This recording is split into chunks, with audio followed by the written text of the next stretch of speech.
Hey guys, Dr. Matt Casperson here with Venture Chiropractic, and today we're going to be talking about pain and how pain is a construct of the brain.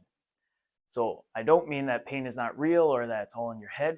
It is in fact very real, but it's fascinating how our brains process information, especially in regards to pain.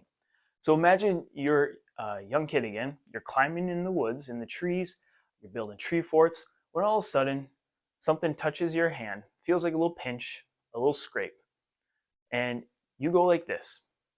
You shake it off. So what just happened there?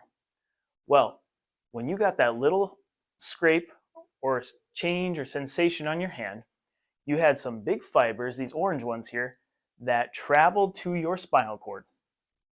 And then they shot a signal up to your brain, to the thalamus there, and said, hey, we've just been touched on the outside of our hand. Okay? Next, you have some slower fibers here, those green fibers, that are pain sensory fibers. Now, they send a little bit of a slower signal to that spinal cord, up to the brain, and say, to tell the brain, we have been touched on the outside of our hand. Should we be worried about this? So your brain now has to process this information. Okay, we've been touched on the outside of our hand. Is this dangerous? The front part of your brain says, wait a second, let me ask the back part. Hey, posterior parietal cortex, we've been touched on the outside of our hand. Should we be worried about this? Is this dangerous? Has this happened before?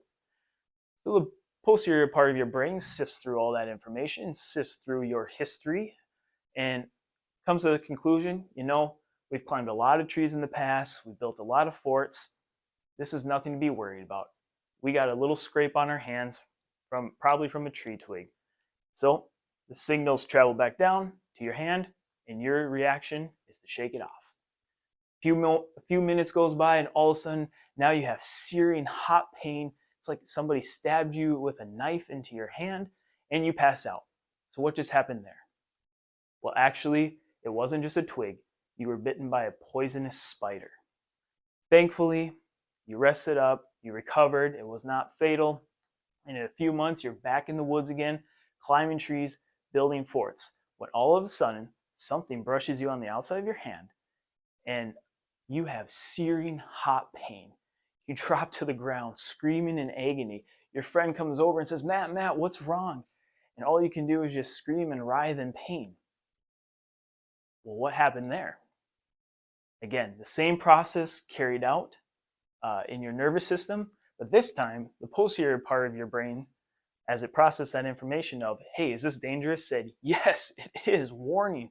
It's a spider bite. We've been here before. And now it's telling your hand, warning. This is bad. This is dangerous. Hence, you get that extreme, intense pain when actually your friend looks at it and says, Matt, you have the tiniest little scrape from a branch. You're okay. So that is why I say pain is a construct of the brain, because it learns and adapts. And your brain has the amazing power to control what we feel and what we experience. We're going to talk about this a little bit more, but if you want to see this presentation in kind of its full context, I borrowed a lot of these ideas here from Lorimer Mosley, who gives a very funny talk through TED Talk there that does a great job educating about pain and how it works in our brains. Thanks for tuning in, you guys. I hope you have a great week. We are here to help you move better, feel better, be a better you. We'll see you next time. Everybody's moving, everybody's moving, everybody's moving. Everybody's moving, everybody's moving, and stop.